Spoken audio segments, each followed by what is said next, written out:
My name is Sebastian Escudero Treneman.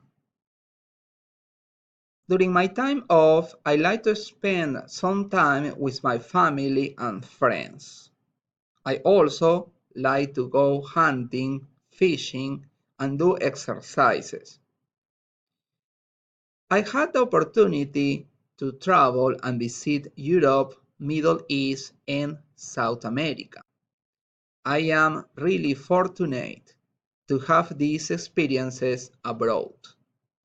I am actually on my second year of the transition to teaching program through Fort Hays State University. Working hard on my Kansas Performance Teaching Portfolio, KPTP, and giving all my effort to get everything done this semester. I am taking courses toward my master's degree along with the transition to teaching program. I am currently teaching Spanish at Maxville High School in Kansas.